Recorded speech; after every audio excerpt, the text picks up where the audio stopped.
Bismillahirrahmanirrahim. Quwwata illa billah.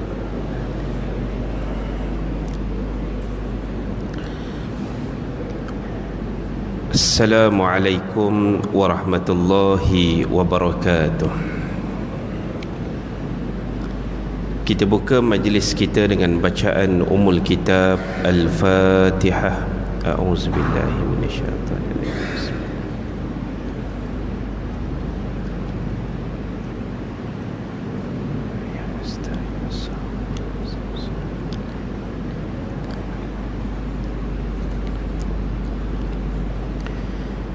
Bismillahirrahmanirrahim. Alhamdulillahi rabbil alamin. Wa bihi nasta'in fi umuri dunya waddin. Wassalatu wassalamu ala rasulil amin wa ala alihi wa sahbihi ajma'in. Qala rabbi shrah li sadri wa yassir li amri wahlul 'uqdatan min lisani yafqahu qawli. Allahumma salli ala sayyidina Muhammad wa ala alihi wa sahbihi wa barik wa sallim. Subhanaka la ilma lana illa ma 'allamtana innaka antal alimul hakim. Amma ba'da. Yang berbahagia Tuan Imam Tuan Bilal, ahli jawatan kuasa Masjid Alam Impian, para asatizah, tuan-tuan, puan-puan sidang jemaah, muslimin muslimat yang dirahmati Allah sekalian. Alhamdulillah, kita bersyukur pada Allah Subhanahu wa taala kerana pada malam yang mulia ini kita dapat bersama kembali dalam majlis ilmu, mudah-mudahan dirahmati dan diberkati oleh Allah insya-Allah. Tuan-tuan, sebagaimana yang dimaklumkan, kita telah selesai perbahasan tafsir surah Al-Mulk. Maka sepatutnya pada malam ini kita mulakan dengan tafsir surah As-Sajdah. Cuma saya mohon maaf kerana kitab yang sepatutnya saya gunakan saya tidak bawa. Jadi pada malam ini untuk mengisi kuliah pada malam ini, insya-Allah kita akan lihat tafsir surah At-Takwir. Surah At-Takwir adalah surah yang ke-81 dalam tertib susunan surah di dalam Al-Quran. Dan surah At-Takwir berada pada juzuk Amma, juzuk yang ke-30. Tuan-tuan, disebut dalam kitab ini surah At-Takwir mengandungi sebanyak 29 ayat dan ia merupakan surah Makkiyah, yakni diturunkan di Mekah. Dinamakan ia sebagai surah At-Takwir kerana permulaan surah telah dimulai dengan firman Allah, Bismillahirrahmanirrahim, idza syamsu kuwirat, apabila matahari digulung.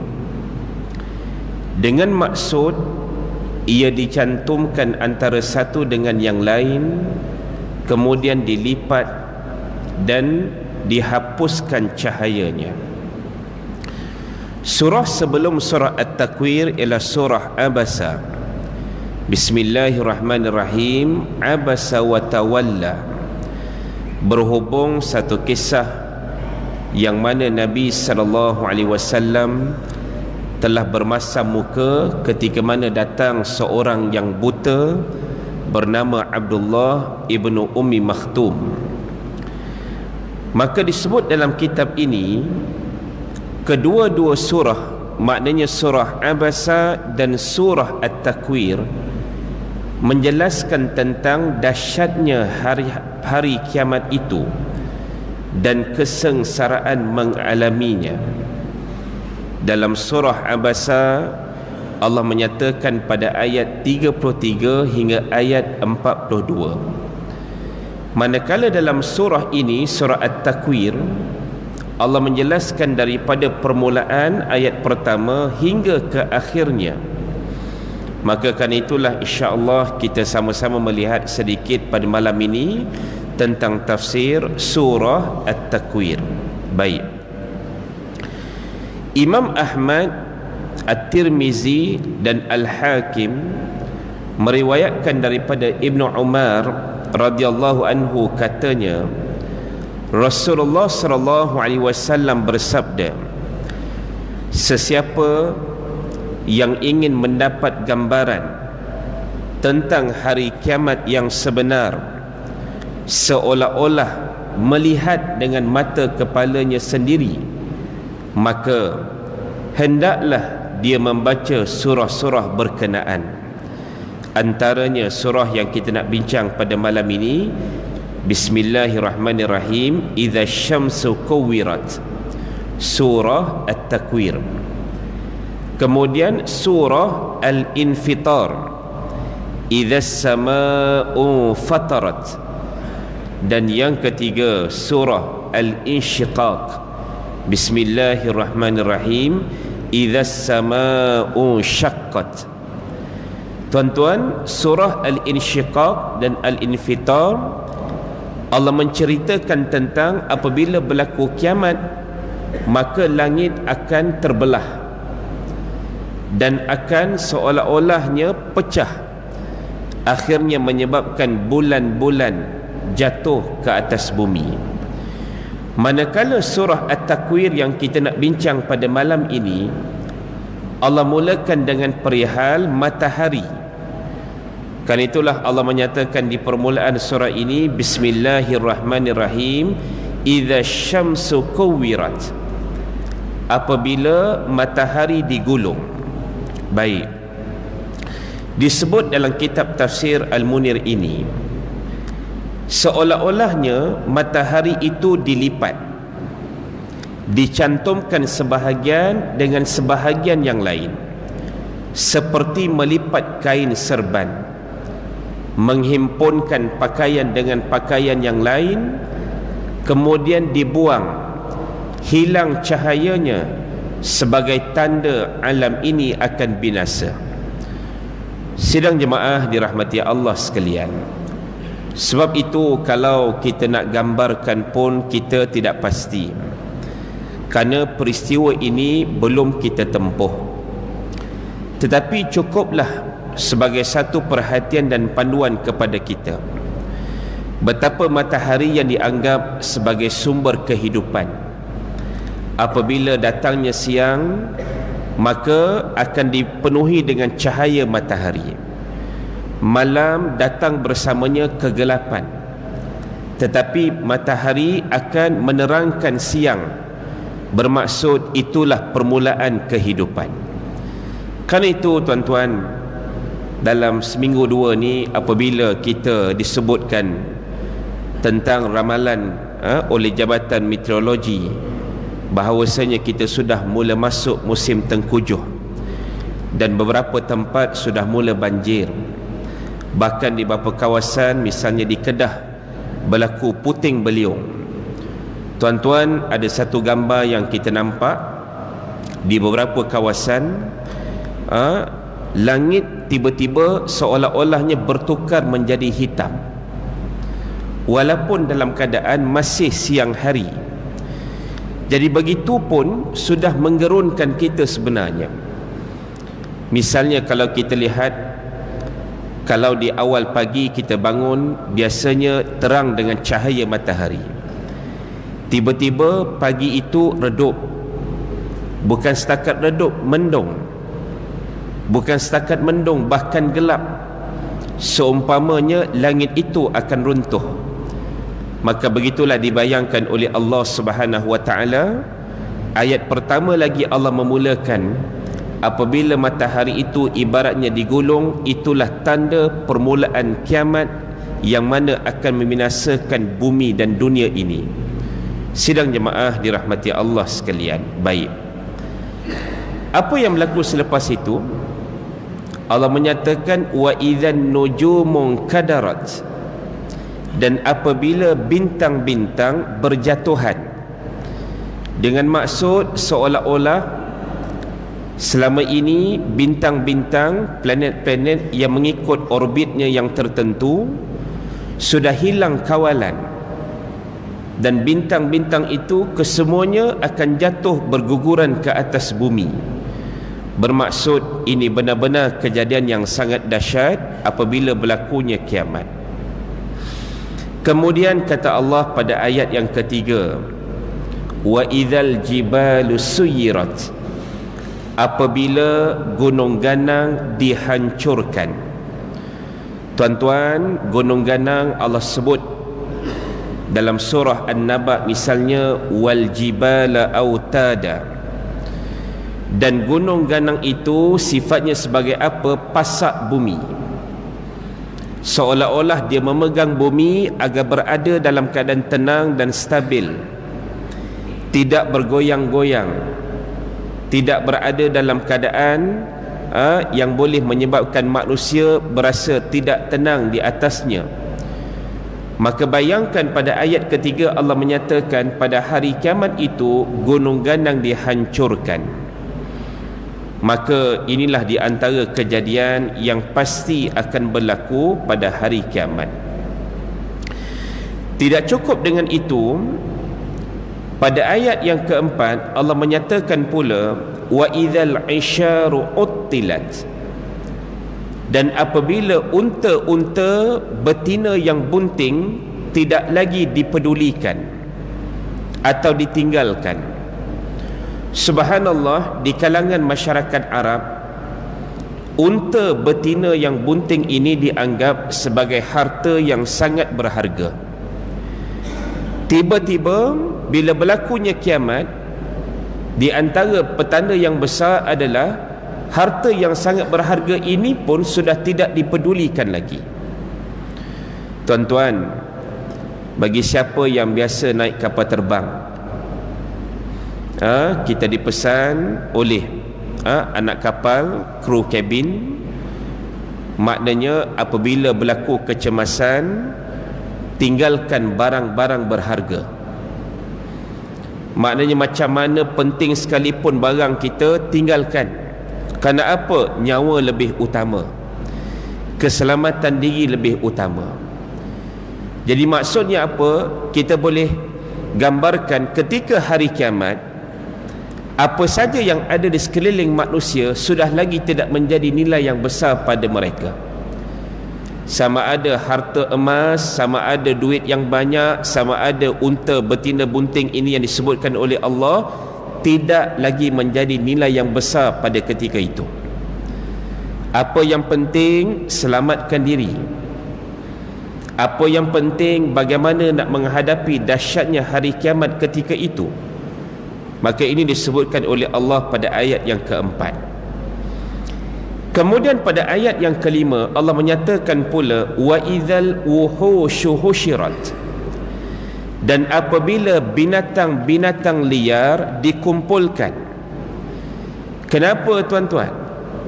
Kerana disebut dalam kitab ini binatang yang pernah hidup di atas muka bumi dibangkitkan semula untuk membalas kejahatan binatang lain.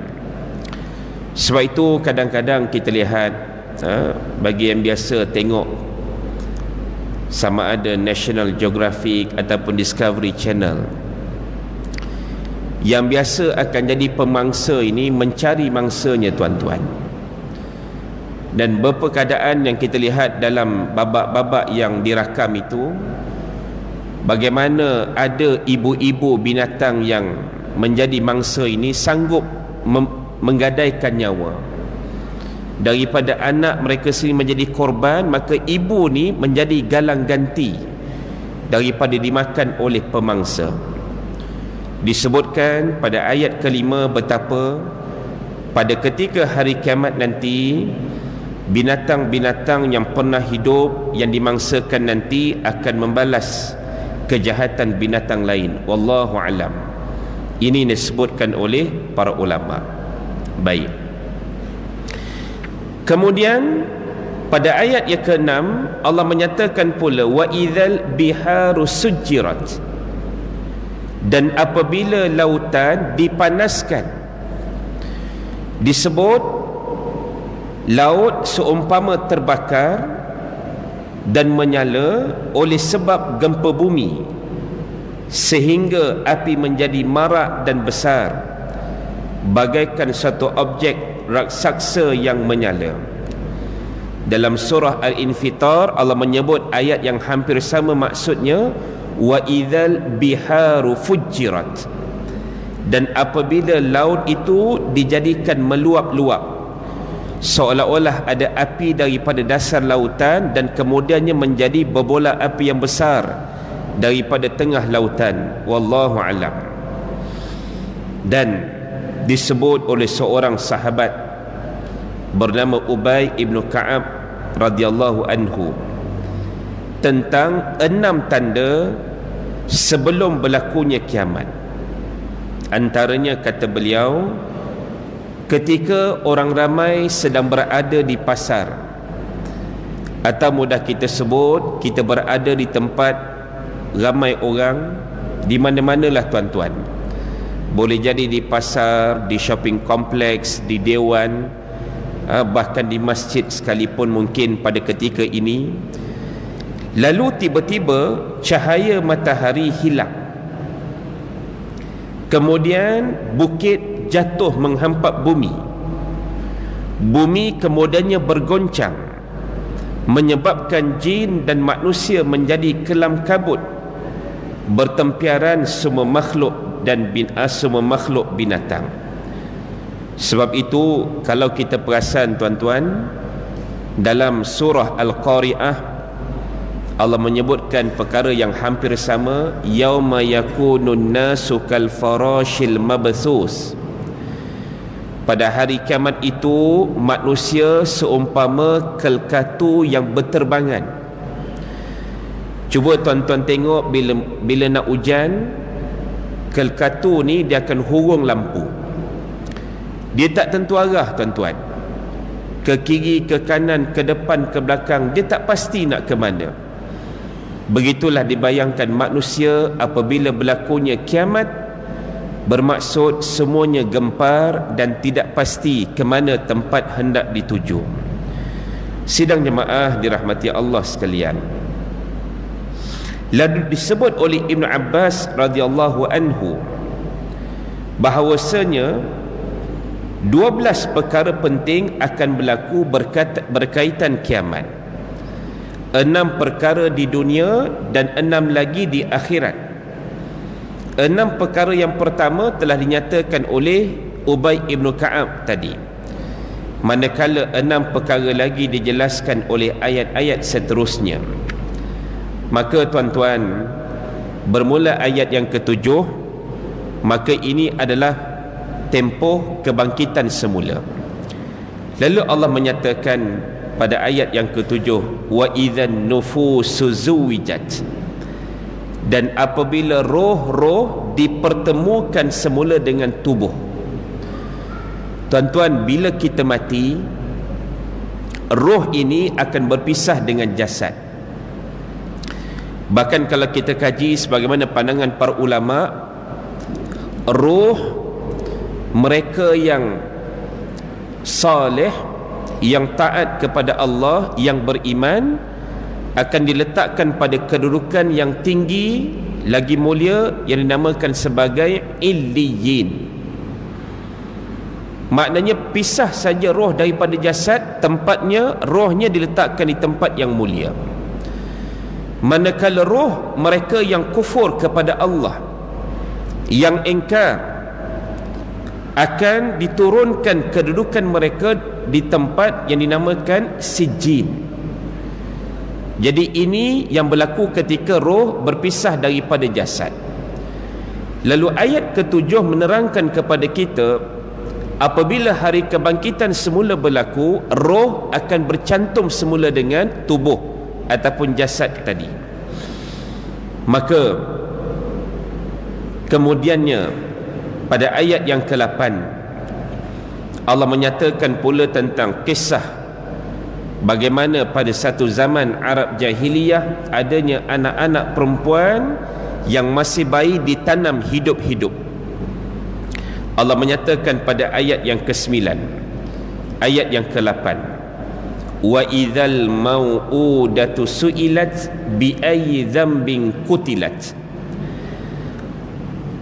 Apabila bayi-bayi perempuan yang ditanam hidup-hidup ditanya, kerana dosa apakah dia dibunuh, maka disebut dalam kitab ini bahawasanya berlaku pada zaman Arab jahiliyah sebelum kebangkitan Nabi SAW, mereka ada sifat merasa benci kepada anak perempuan.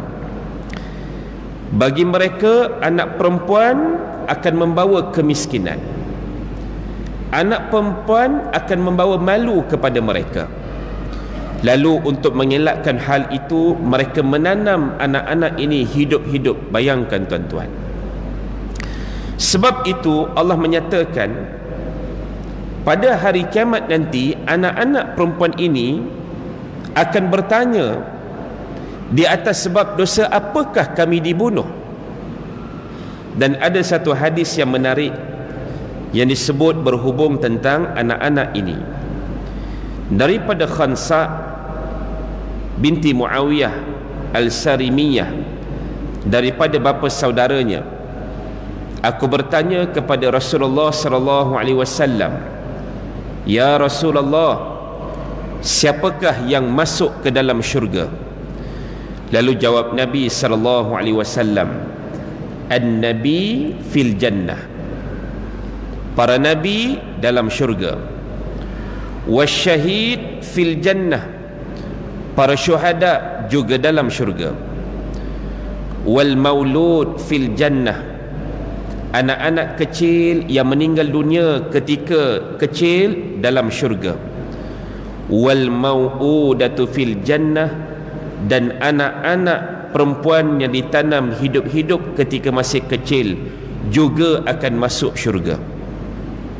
Sidang jemaah dirahmati Allah sekalian, sebab itu Ibn Abbas mengatakan menanam anak perempuan hidup-hidup adalah satu jenayah yang sangat besar.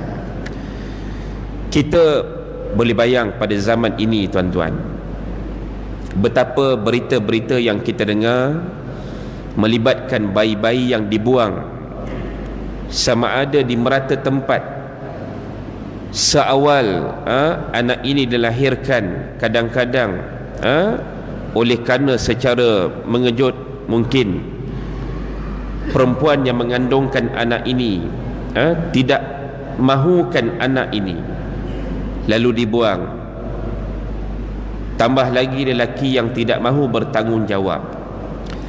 Jadi kita sebut bahawasanya pada zaman ini tuan-tuan, bukan sekadar anak perempuan yang dibuang begitu saja, bahkan anak lelaki juga. Sebab itulah kita katakan bahawasanya hasil daripada pergaulan bebas yang tidak dikawal, maka berlakulah hamil luar nikah. Dan dalam keadaan mereka tidak pasti bagaimana tentang kandungan itu, ada yang mengandungkan sampai 9 bulan, dan bila lahir saja anak ini dibuang. Tuan-tuan, maka sama-sama kita mengawal, menjaga ahli keluarga kita supaya isu-isu sebegini dapat kita elakkan, insya-Allah. Pada waktu yang sama kita nak sebut pada anak-anak remaja perempuan misalnya, kalau boleh jagalah maruah diri. Dan kita sebut kepada remaja lelaki, saya biasa mengatakan kepada mereka, kamu kena anggap kawan-kawan perempuan ini bukan objek seks yang mesti diambil kesempatan, tapi sebagai seorang lelaki kamu kena lindung mereka. Kenapa tuan-tuan hari ini kadang-kadang anak-anak perempuan kita terlalu mudah percaya kepada teman-teman lelaki yang menginginkan hanyalah hawa nafsu daripada mereka. Suatu hari ini yang tersebar dalam masyarakat kita video-video yang tak sepatutnya, gambar-gambar yang tak sepatutnya, gambar melibatkan maruah diri, aib diri, tiba-tiba boleh diberi kepada teman lelaki hanya kerana pujuk rayu teman lelaki. Takdirkan tuan-tuan hubungan itu putus, maka teman lelaki ini, bekas teman lelaki, boleh jadi kerana nak balas dendam dan sebagainya, maka dengan gambar yang masih disimpan, video yang masih disimpan, dia ugut bekas teman perempuan ini. Kalau kamu tak beri aku beberapa jumlah duit misalnya, maka aku akan sebarkan gambar ini. Ini yang banyak berlaku sekarang dalam masyarakat kita. Jadi saya katakan tuan-tuan, tolong sama-sama kita jaga anak-anak kita, cucu kita. Kerana dalam suasana pada hari ini, cabaran, godaan sangat kuat, dan ada perkara yang kita tak boleh nak jangka. Kemudian perkara yang kedua yang saya nak sebut berhubung hadis tadi. Mana-mana ibu dan ayah diuji dengan kematian anak yang masih kecil, maka jangan risau dan jangan bimbang. Nabi SAW sudah menyatakan dalam hadis ini, anak-anak yang meninggal dunia waktu kecil, insya-Allah tempatnya di dalam syurga. Tinggal lagi kita sebagai mak ayah, walaupun kita kata ya ini anak kami, anak syurga, tidaklah menjadi jaminan kepada kita yang kita pula pasti akan masuk ke dalam syurga. Dengan maksud, kalau kita nak bertemu balik dengan anak kita, mau tidak mau perlu untuk kita mentaati perintah agama dan meninggalkan larangannya, larangan Allah Subhanahu wa taala, supaya nantinya kita boleh bersama dalam syurga Allah Subhanahu wa taala, insya-Allah. Baik. Kemudian pada ayat yang ke-10 Allah menyatakan, wa idza suhufu nusyirat, dan apabila catatan amal perbuatan manusia dibuka atau dibentangkan, ini akan berlaku pada hari kebangkitan. Sebab itu tuan-tuan, kalau hari ini kita mencatat di atas dunia tentang apa saja yang kita dengar, apa saja yang kita lihat, misalnya sebagai buku catatan kita, kadang-kadang boleh jadi buku catatan itu tuan-tuan hilang. Boleh jadi ada catatan yang tidak lengkap, tapi tidak pada suhuf, buku catatan manusia yang telah dirakamkan oleh para malaikat. Pada hari kiamat nanti, kebangkitan nanti, akan dibentangkan kepada setiap manusia. Kemudian Allah menyatakan, wa idzas samaa'u kushitat, dan apabila langit dilenyapkan, wa idzal jahimu su'irat, dan apabila neraka jahim dinyalakan, wa idzal jannatu uzlifat, dan apabila syurga didekatkan, alimat nafsum ma ahdarat, maka setiap orang akan sedar insaf tentang apa yang telah dikerjakannya. Tuan-tuan dirahmati Allah sekalian, izinkan saya berkongsi beberapa kisah yang saya bersama dengan mereka, dalam keadaan kita bila bertemu dengan kisah-kisah, kes-kes sebegini, menjadi suatu panduan dan keinsafan kepada kita untuk kita mengelakkan benda yang sama. Satu hari tuan-tuan, ada seorang pemuda WhatsApp kepada saya. Jadi dia tanya, Ustaz, agak-agak Allah boleh terima tak saya lagi? Ustaz, agak-agak Allah boleh terima tak saya lagi? Saya tanya, kenapa? Jadi dia pun jelaskan. Dia kata begini, Ustaz, saya ni belajar dalam bidang agama, awal 20-an umur saya, dan saya belajar di Timur Tengah. Jadi soalnya sekarang saya sudah terlanjur. Tuan-tuan, saya tanya balik, terlanjur dengan siapa? Dulu anggapan kita bila sebut budak lelaki, dia kata dia dah terlanjur, atau budak perempuan dia mengaku dia dah terlanjur, biasanya dengan yang berlainan jenis. Kalau budak lelaki yang mengata dia dah terlanjur dengan budak perempuan, kalau budak perempuan mengaku dah terlanjur, maka dengan budak lelaki. Tapi sekarang belum tentu lagi. Jadi dia kata, Ustaz, saya dah terlanjur dengan lelaki lain. Boleh jadi kerana dia rasa bersalah, lalu dia tanya soalan di awal tadi, agak-agak Allah boleh terima tak saya? Saya jawab balik pada dia, Syekh, enta ni belajar agama, bidang agama, bidang usuluddin, usul agama. Apa yang kita belajar tentang usuluddin? Prinsip asas agama, tentang tauhid, tentang iman, tentang akidah.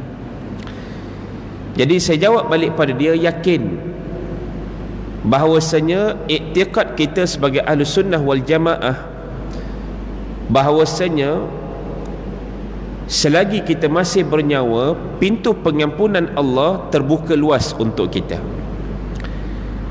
asal saja dengan syarat kita bertaubat nasuha, taubat yang sebenar, dan berazam tidak ulang benda yang sama. Lalu dia mengatakan kepada saya, kalau begitu Ustaz, alhamdulillah, tolong doakan saya. Saya beritahu, saya sentiasa doakan sahabat-sahabat yang dalam ujian sebegini. Itu kes yang pertama. Kes yang kedua, tuan-tuan, satu malam, satu petang, ada seorang makcik telefon saya. Dia kata, Ustaz, suami saya dah tak macam dulu, Ustaz. Saya kata, kenapa makcik? Yelah, sejak dia berkawan dengan kawan dia ni dah lain macam, Ustaz. Saya pun tanya balik makcik tadi, makcik, umur pakcik sekarang berapa? Dah masuk 70. Umur kawan dia 60. Beza 10 tahun. Saya tanya lagi, jadi apa masalahnya makcik? Dia kata begini, Ustaz, dia orang ni berkawan rapat. Jadi dia orang ni pula memang kaki surau, maknanya orang surau. Cumanya suami ni tak macam dulu. Kalau dulu lepas habis semayang dia balik rumah terus, ini tidak, hilang tah ke mana.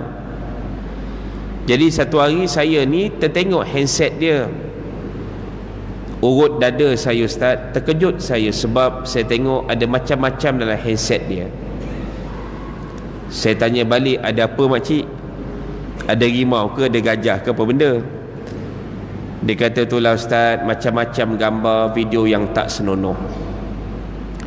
Saya sebut pada suami, saya kata, abang kena padam gambar video ni yang tak senonoh ni. Tak berkat, malaikat tak masuk rumah kita. Suami jawab balik, suami kata apa?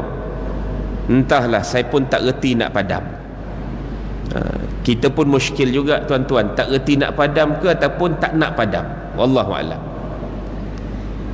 Jadi dia kata lagi, dah kalau macam ni Ustaz, agak saya berpisah saya dengan suami ni. Saya kata, sabar makcik. Pakcik dengan makcik pun umur dah tak muda, anak dah besar panjang, cucu pun ramai, sabar. Dia pun tanya saya balik, Ustaz, malam ni Ustaz mengajarkan kat surau? Ya, saya mengajar malam ni, insya-Allah. Ustaz sebutlah sikit. Tuan-tuan, malam tu saya mengajar. Saya tak adalah tegur direct dia, pakcik tadi. Dan pakcik tadi pun bukan orang lain, tuan-tuan. Sebenarnya Tok Imam surau tu. Allahu Akbar. Tok Imam surau. Kalau Tok Imam surau pun dah pening, tuan-tuan, yang makmum lagi pening lah. Jadi saya kata, kita ni Kalau dah umur 60, 70, tunggu masa je. Kalau boleh janganlah buat benda-benda yang tak sepatutnya. Kita nak menghadap Allah dah kan. Jadi sepanjang saya kuliah malam tu, tuan-tuan, saya perasan Tok Imam ni dia tunduk. Agak dia pun kata dalam hati, ustaz ni macam tahu aja. Wallahu alam. Kita tunggu sekejap untuk azan isyak.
Kita sambung sikit lagi tuan-tuan. Jadi persoalannya, bila orang tanya kepada saya, kenapa orang yang kita pandang tinggi, macam dalam kisah tadi tuan-tuan, orang agama yang belajar agama, tok imam, boleh jadi dalam beberapa kes ustaz. Jadi saya pun tidak pasti di mana puncanya, tapi dari beberapa pandangan kita boleh mengatakan begini. Kalau dari sudut psikologi, ada teori yang mengatakan yang disebut sebagai split personality. Maknanya personality yang berubah-ubah. Pada satu tempat penampilannya sangat dihormati, ada credibility dan dipandang tinggi, tapi pada satu ketika yang lain dia cenderung dan terdorong melakukan perkara yang tak sepatutnya. Pada pandangan yang lain, apabila saya ingat balik yang disebut oleh makcik tadi, saya ingat apa yang dia jawab, dia katakan itu tuan-tuan masuk pada pandangan akal kita. Kata dia begini, ustaz, bagi saya lah, suami saya ni walaupun dia tok imam, semayang jemaah tak tinggal, tapi bila dia buat perkara yang tak sepatutnya ni, bagi saya dia masih kurang iman. Saya kata jawapan tu masuk akal, kerana bila kita melihat beberapa hadis Nabi SAW, apabila seseorang itu mengalami sindrom imannya berada pada tahap yang paling rendah, maka dia akan terdorong melakukan perkara yang tak sepatutnya. Sebagai contoh, kata Nabi SAW, la imana liman la amanata lahu, sadaqa Rasul. Tidak ada iman bagi seseorang yang tidak ada amanah baginya. Dengan kata lain tuan-tuan, orang yang tidak ada amanah, yang tidak jujur, yang khianat, seolah-olah dibayangkan tidak ada iman pada diri mereka. Sebab hari ini yang kita sebut bila berlaku dakwaan-dakwaan di mahkamah, walaupun prinsipnya seseorang tidak boleh dianggap bersalah selagi tidak dibuktikan dia bersalah, tapi pada sudut yang lain, perspektif yang lain, persepsi yang lain, kadang-kadang kita bertanya, bagaimana seseorang yang sudah ada jawatan yang tinggi, kedudukan yang tinggi, tapi pada waktu yang sama masih ada kecenderungan untuk mengambil sesuatu yang bukan haknya. Jadi itu persoalannya tuan-tuan. Yang kedua, dalam hadis yang lain Nabi sebut juga, la yazni az-zani hina yazni wa huwa mu'min. Tidak akan berzina seseorang penzina ketika mana dia berzina itu kalau dia seorang yang beriman. Maknanya apa? Seolah-olah dibayangkan para ulama, ketika mana seseorang itu terdorong melakukan zina, maka ketika itu seolah-olah tidak ada iman pada dirinya, wal-iyazubillah. Jadi tuan-tuan, sebab itulah kita sentiasa berdoa kepada Allah Subhanahu wa ta'ala agar Allah memberikan kita kekuatan iman, kerana pada hari ini banyak perkara yang boleh menggugat iman kita, dari sudut godaannya, dari sudut cabarannya. Maknanya kalau kita tidak benar-benar jaga iman kita, siapapun kita tuan-tuan, kita boleh hanyut, wal-iyazubillah. Ini yang sama-sama kita kena minta doa kepada Allah Subhanahu wa ta'ala. Baik, saya tutup pada malam ini dengan sepotong hadis ketika mana setiap orang dibentangkan buku catatan oleh Allah Subhanahu wa ta'ala pada hari kiamat nanti. Maka Nabi SAW bersabda begini, setiap orang hamba akan disoal oleh Allah Subhanahu wa taala tanpa ada sebarang perantaraan. Jadi kalau di dunia, kalau kita didakwa, disoal, kita boleh pasang peguam bela. Tapi pada hari kiamat nanti, hari kebangkitan, ketika dihimpunkan di padang mahsyar, berlaku soal siasat di hadapan Allah, maka tidak ada perantaraan, kata Nabi SAW. Lalu seseorang memandang ke kanan dan dia nampak apa yang telah dia kerjakan. Apabila dia melihat ke kiri, dia tidak nampak kecuali amalannya semasa di dunia dahulu. Lalu dihadapkannya kepadanya neraka yang menyambutnya, wal-iyazubillah.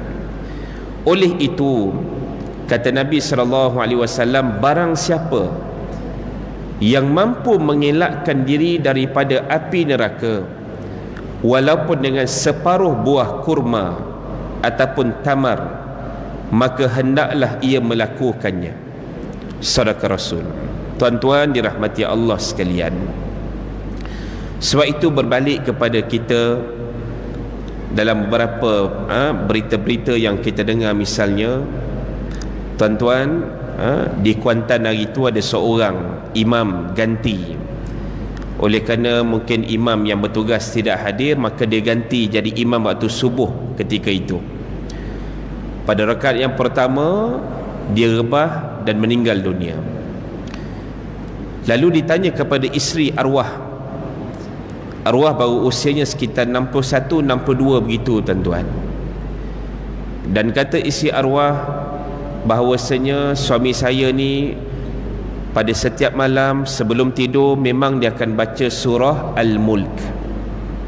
Itu pertama yang disebut.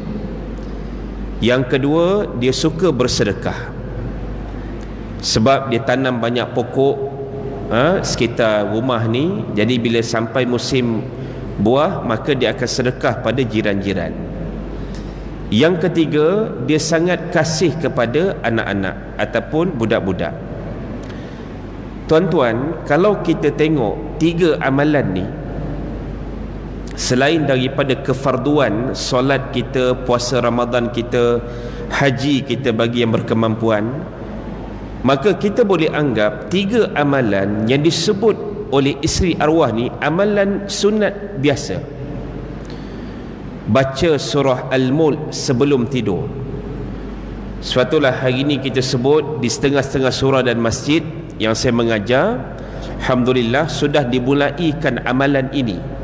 Dimulakan amalan ini, maknanya lepas habis doa oleh imam selepas solat fardu isyak, sebelum kita bangun solat sunat ba'diyah, maka imam akan pimpin baca surah Al-Mulk. Kalau harap kita tuan-tuan dah balik agak-agak baca tidak, saya anggap selamatlah tuan-tuan. Maknanya dah balik rumah dengan tengok TV, nak makan apa semua, lepas tu nak tidur apa semua, memang tak baca dah. Jadi bagi saya, walaupun mungkin amalan tu tidak dibuat oleh Nabi SAW pada zaman baginda, tapi kita mengambil manfaat daripada hadis Nabi yang mengatakan Nabi takkan tidur sebelum Nabi baca dua surah ini, surah Al-Mulk dan surah As-Sajdah. Dan insya-Allah kita akan bincang nanti pada kuliah akan datang surah As-Sajdah, sebab Al-Mulk kita dah bincang hari itu. Jadi tuan-tuan, itu amalan arwah yang pertama. Yang kedua, sedekah. Sedekah ni sebagaimana hadis tadi pun sebut, ittaqun nar walau bisyiqqi tamrah. Takutlah kepada api neraka walaupun dengan sebiji, dengan secubit tamar atau separuh buah tamar yang kamu ada. Dengan kata lain, ada orang yang mungkin kelaparan, minta makanan pada kita, dan pada ketika itu hanya itulah yang ada pada kita, sebiji tamar. Kita ambil separuh, kita beri pada dia, dan separuh lagi kita makan. Boleh jadi dengan asbab itu tuan-tuan menyelamatkan kita daripada azab neraka Allah Subhanallah. Yang ketiga, kasihi kanak-kanak. Hadis Nabi SAW menyatakan, man la yarham la yurham. Siapa-siapa yang tidak mengasihi, maka dia tidak akan dikasihi. Ada seorang sahabat mengadu kepada Nabi SAW. Nabi dia mengatakan kepada Nabi, ya Rasulullah, aku ni ada 10 orang anak, tapi daripada 10 orang ni aku tak berapa bagi sangat perhatian. Jarang aku nak cium mereka, jarang aku nak bagi kasih sayang yang terbaik pada mereka. Lalu Nabi kata, man la yarham la yurham. Siapa-siapa yang tidak mengasihi, maka dia tidak akan dikasihi. Tuan-tuan, saya banyak bersama dengan kumpulan-kumpulan LGBT yang nak berhijrah. Pokok pangkalnya jelas, bermula daripada rumah. Seorang mengatakan, ayah jarang nak bagi perhatian kepada saya. Seorang mengatakan, ibu sangat garang kepada saya. Seorang mengatakan, ayah didik saya macam anak lelaki yang lain, sedangkan saya seorang perempuan. Jadi saya sebut, tuan-tuan, asasnya bermula di rumah. Kalau di rumah lagi kita tidak memberikan kasih sayang yang terbaik kepada anak-anak, kita bimbang, maka anak-anak ini akan memendam dan akan membawa sampai umur dewasa, akhirnya memberontak, rebel, tuan-tuan. Maka ini yang sama-sama kita kena perhatikan. Jadi sebab itu bila timbul isu anak-anak dibawa ke surau dan masjid, kita tahu kadang-kadang orang dewasa rasa tak selesa bila budak-budak buat bising. Tetapi tuan-tuan, dalam keadaan kita tak selesa, kita marah, tapi apa alternatif untuk kita tetap alu-alukan anak-anak ini datang ke rumah Allah dalam keadaan kita boleh beribadah dengan baik. Saya ingat lagi di Sarawak, tuan-tuan, pada malam Ramadan Tarawih, oleh kerana budak-budak bising kat belakang, jadi Tok Imam dia sound kat depan. Dia kata, malam ni siapa dia bising, esok saya korong dalam bilik jenazah. Memang takut budak-budak, tuan-tuan. Tapi bagi saya, kena tengok apa cara yang sesuai. Jadi baru ni di Masjid Jami' Seberang Perai di Penang, mereka buat satu aktiviti ataupun inisiatif dinamakan GMJ. Bukan TMJ, tuan-tuan, GMJ. Apa dia GMJ? Geng Masjid Junior. Jadi anak-anak ni daripada umur 6 tahun sampailah 12 tahun, mereka lah datang antara jemaah yang memenuhkan masjid. So diberi satu buku, dan bila setiap kali habis semayang, maka akan dicop buku tu oleh Tuan Imam. Cukup seminggu, 5 waktu, hujung minggu masjid belanja budak-budak ni makan. Ikutlah KFC ke pizza ke, terpulanglah. Dan yang paling hebat, siapa-siapa anak-anak ni, sebab kebanyakan anak-anak ni datang sendiri, mak ayah tak datang, terbongkang kat rumah, tuan-tuan. Jadi siapa-siapa anak-anak yang boleh bawa mak ayah sekali datang surau masjid, ni cop dia lagi hebat. Jadi saya kata ini contoh yang boleh kita laksanakan, kita adakan dalam keadaan kita mungkin rasa tak selesa, anak-anak buat bising di masjid surau, dalam keadaan ibu dan ayah yang bawa anak-anak juga kena kawal anak-anak, tapi pada waktu yang sama kita tetap kena galakkan anak-anak ini untuk hadir ke rumah Allah, kerana inilah generasi pewaris kita. Maka dengan itu, mudah-mudahan apa yang kita bincang pada malam ni, tuan-tuan, 14 ayat pertama daripada surah At-Takwir dapat kita jadikan panduan yang baik daripada Allah, yang lemah daripada diri saya sendiri. Wassalamualaikum warahmatullahi wabarakatuh. Bismillahirrahmanirrahim. Allahumma akhrijna min zulumatil wahmi wa akrimna binuril fahmi waftah alaina bima'rifatik wasahil lana abwaba fadlik ya arhamar rahimin walhamdulillahi rabbil alamin. Tetangguh dengan tasbih kafarah dan suratul asr. Bismillah.